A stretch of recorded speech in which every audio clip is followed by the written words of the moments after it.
Всем привет! Это Анастасия Брюханова. Возможно, вы уже знаете, мы запустили ежедневные новости. Выпускаем мы их на новом канале, подписывайтесь обязательно по ссылке в описании. Ну а сегодня, пока Максима нет, мы с Екатериной Воропай тут. Сегодня обсудим следующие темы. Лавров и еврействе Гитлера. Израильтяне в шоке. О печальных последствиях невежества и хамства российских чиновников. Новости с фронта и карта боевых действий. Новые жертвы среди мирного украинского населения. В России при загадочных обстоятельствах продолжают взрываться заводы. На этот раз странные дела аж в Перми. Олег Тиньков пожаловался, что его заставили отдать активы в России за бесценок. В Ереване снова протесты. Армяне требуют отставки премьер-министра из-за возможной капитуляции в Карабахе. Ну и другие новости. Мы начинаем. Позавчера министр иностранных дел Сергей Лавров дал интервью итальянской телекомпании Mediaset.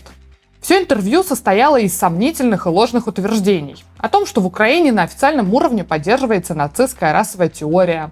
О том, что Российская Федерация не имеет отношения к частной военной компании «Вагнер». О том, что ВСУ стреляла по своим же эвакуирующимся людям в Краматорске. Однако наибольший резонанс вызвали слова Лаврова о еврейском происхождении Гитлера. Я, если правильно помню, боюсь ошибиться, но, по-моему, у Гитлера тоже была еврейская кровь.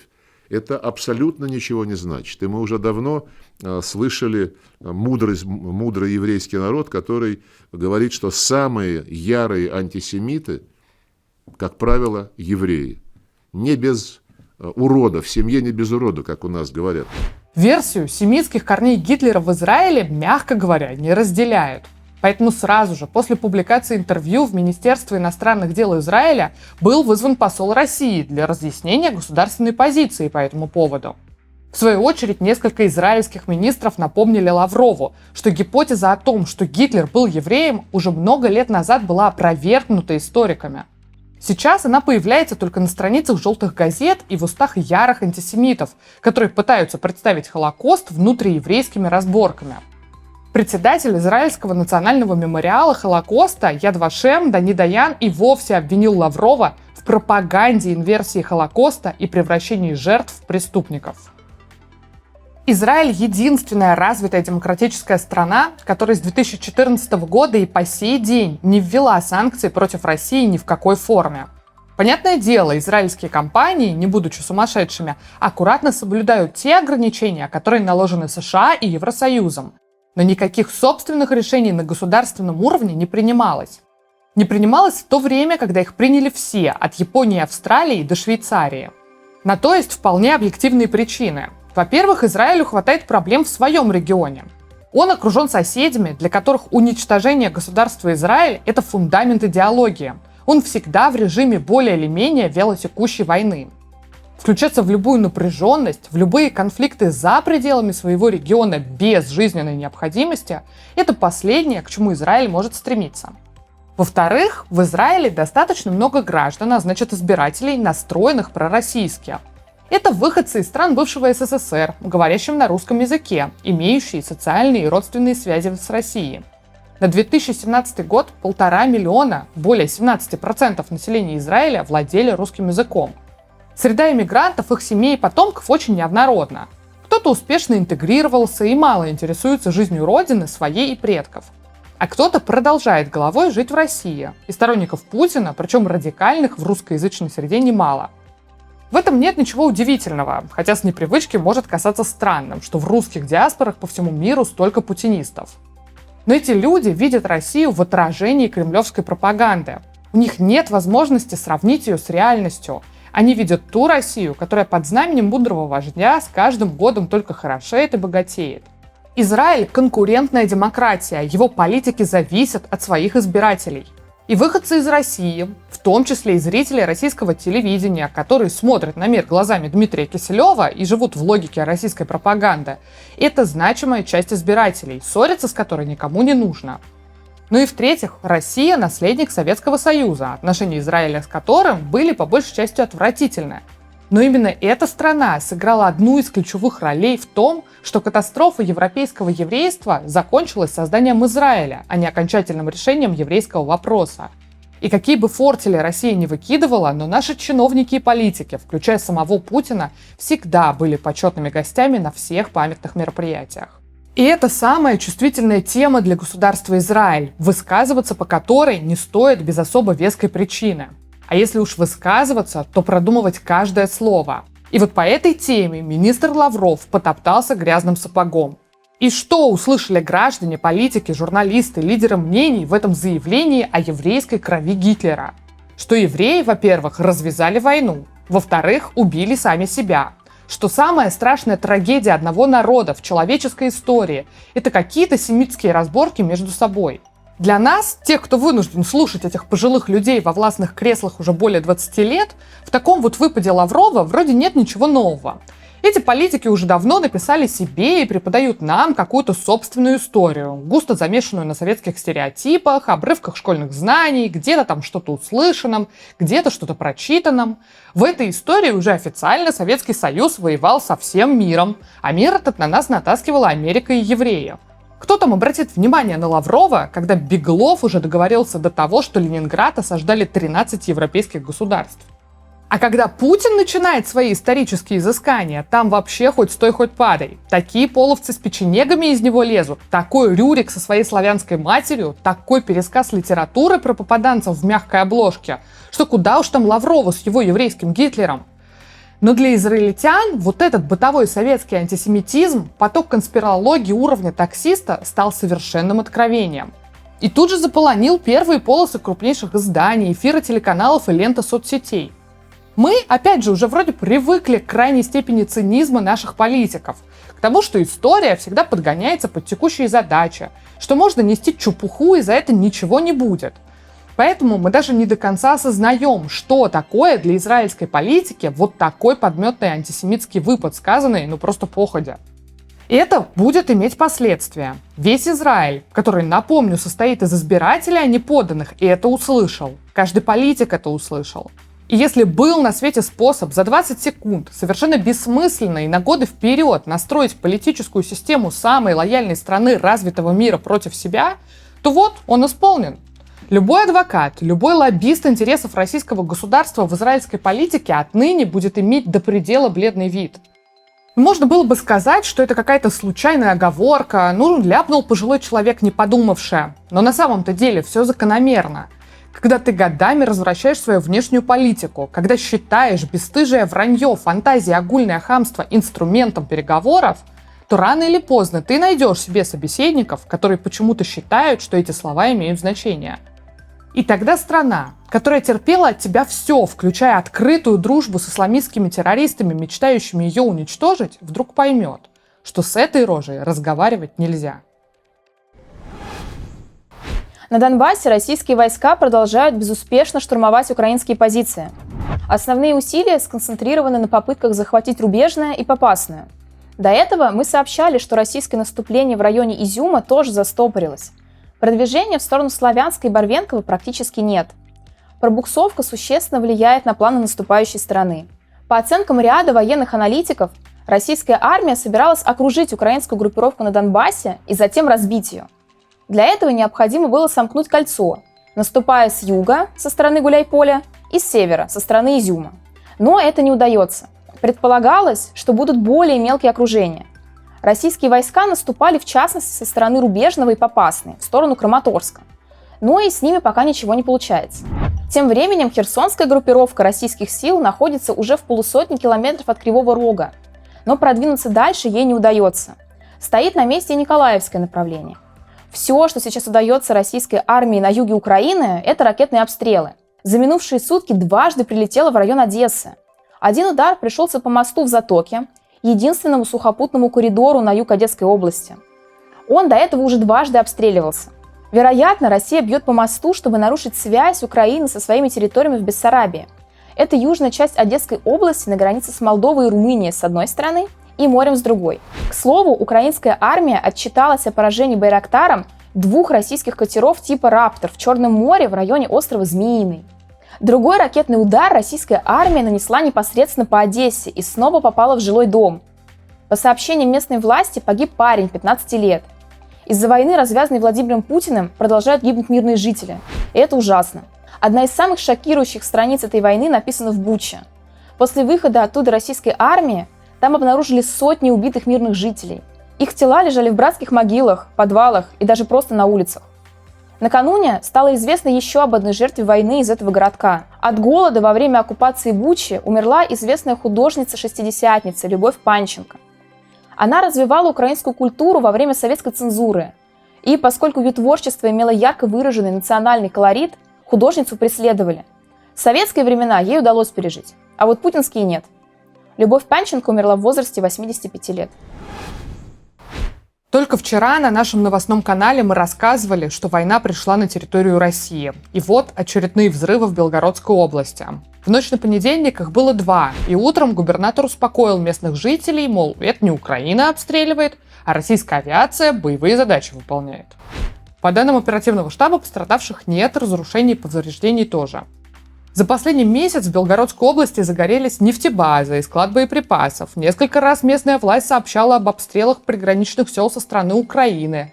1 мая в области вспыхнул пожар на объекте Минобороны. А минувшей ночью также появились сообщения о взрывах. И очевидцы опубликовали в сети видео с изображением вспышек и рассказали, что видели самолет в небе.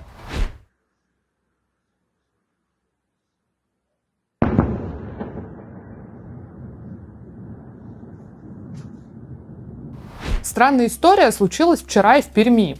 По данным местных властей, на Пермском пороховом заводе произошел пожар, 2 человека погибли. При этом очевидцы сообщили, что услышали сильный взрыв, в их домах затряслись окна, а со стороны завода пошел густой дым. В Краевой инспекции по труду рассказали, что при пожаре погибли 2 работницы завода, и еще 1 женщина попала в больницу в тяжелом состоянии. Трагедию на комбинате в ведомстве назвали возгоранием продукции на производственном участке в цехе. На Пермском пороховом заводе производят заряды к реактивным системам залпового огня «Град» и «Смерч», комплексам ПВО, стартово-разгонные ступени крылатых ракет морского базирования, в том числе стартующих с подводных лодок. Кроме того, там изготавливают заряды для систем ближнего боя, танковой артиллерии и самоходных установок. Совпадение или нет, но недели ранее похожий несчастный случай произошел в Центральном научно-исследовательском институте войск воздушно-космической обороны в Твери. Там также случился пожар, здание частично обрушилось, погибли 17 человек и около 40 пострадали. Что конкретно произошло, мы пока не знаем, но есть всего 3 объяснения. Во-первых, это может быть просто совпадением и реальным несчастным случаем. Правда, в такие совпадения во время войны уже никто не верит. Во-вторых, могут банально скрывать свое воровство. Завод или НИИМ должны были производить оружие для войны, которую никто и не ждал. Поэтому и оружие не делали, а деньги воровали. А тут война пришла, и боеприпасы стали ждать на фронте, а их нет, что делать? Спалить склад и сказать, что оно само. Ну и в-третьих, это может быть диверсия, причем не обязательно по заданию или в координации с вооруженными силами Украины. С самого начала было понятно, что война с Украиной при столь тесной интеграции российского и украинских обществ – это безумие. Любая война ужасна, но воевать с украинцами, многие из которых живут или жили в России, и нередко имеют с ней родственные связи, не поддается никакой логике. И уже не приходится удивляться, что подозрительные инциденты со взрывами в России звучат все дальше от границы с соседом, против которого страна ведет войну. Основатель Тинькофф банка Олег Тинькофф в интервью The New York Times заявил, что Кремль угрожал национализировать его бизнес. По словам бизнесмена, на следующий день после того, как он опубликовал антивоенный пост в Instagram, с топ-менеджерами компании связалась администрация президента. АП пригрозила конфисковать банк, если тот не разорвет связи с Тиньковым. В итоге Олег продал свою долю за копейки Владимиру Потанину. Предприниматель также заявил, что друзья со связями в спецслужбах предупредили его об опасности, и ему пришлось нанять телохранителей. В своем посте в Инстаграм Олег Тинькофф очень жестко высказался в отношении руководства России.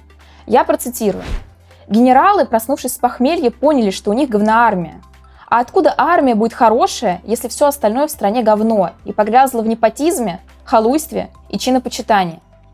Также Тинькофф призвал остановить войну. Сразу после этого Тинькофф банк открестился от своего создателя, назвав его всего лишь одним из 20 миллионов клиентов, а затем объявил, что сменит название. И это не единичный случай отъема активов у людей, выступивших против войны. Так, бывший вице-президент Газпромбанка Игорь Волобуев, который уехал в Украину и пытался вступить в территориальную оборону, сообщил The Telegraph, что он потерял все свои деньги со счетов. По его словам, его сбережения хранились в Газпромбанке, и он потерял к ним доступ. Волобуев считает, что это расплата за дезертирство. Виктор родился в Украине, в Ахтырке, и теперь хочет защищать свою родину до самой победы. По словам Волобуева, «Газпром» на протяжении долгого времени дискредитировал Украину, выставляя страну недобросовестным транзитером российского газа.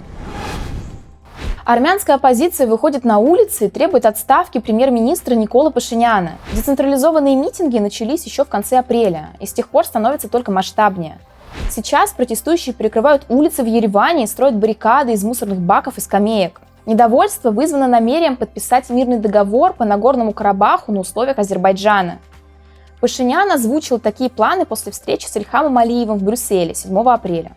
Карабах – это первый постсоветский вооруженный этнический конфликт, разгоревшийся после того, как центр в Москве перестал выполнять сдерживающую роль в регионе. В начале 90-х в результате 2,5 лет боев, в которых погибли десятки тысяч людей, Армянская Нагорно-Карабахская республика получила фактическую независимость. Армения же установила контроль над обширными прилегающими к ней территориями. В 2020 году вооруженный конфликт возобновился. Окрепший за 30 лет нефтяных доходов Азербайджан, союзником Турции, значительно откинул карабахскую и армянскую армию.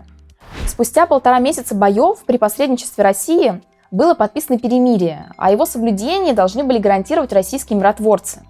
В 2022 году, во время агрессии России против Украины, весь мир увидел, что российская армия сильна на учениях и парадах, но демонстрирует полнейшую небоеспособность в реальных боях.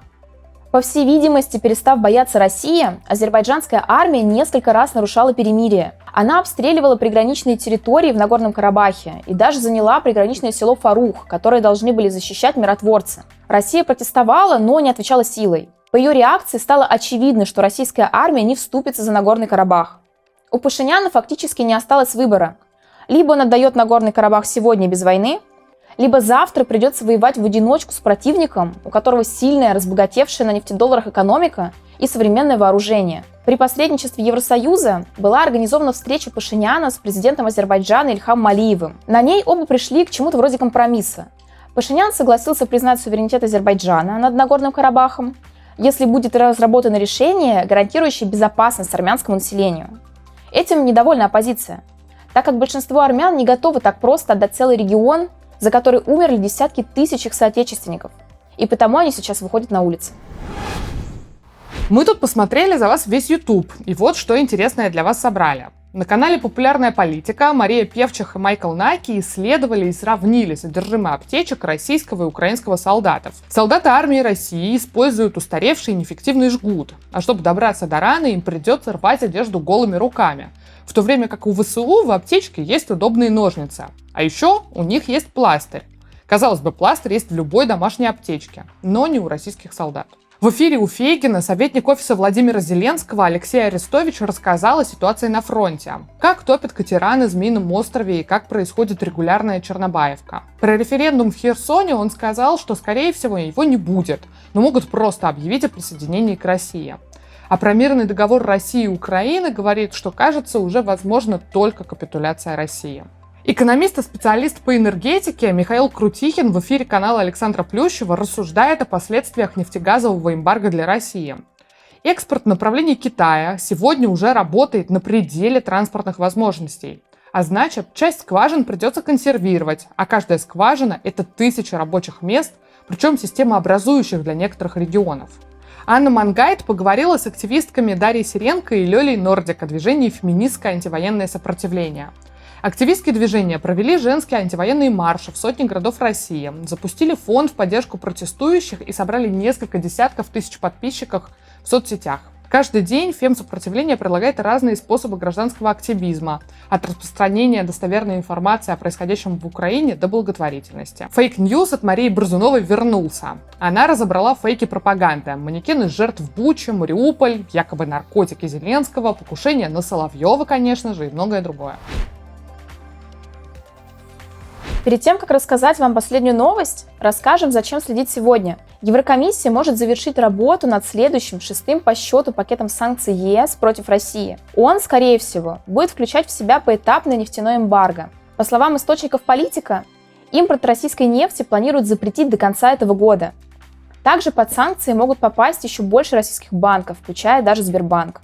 Байден подпишет уже принятый Конгрессом закон о ленд-лизе, после которого современное американское оружие будет закупаться Украиной по упрощенной схеме. Это даст ВСУ преимущество перед российской армией, которой пополнять свои запасы оружия практически неоткуда. Британский премьер Борис Джонсон выступит с обращением в Верховной Раде.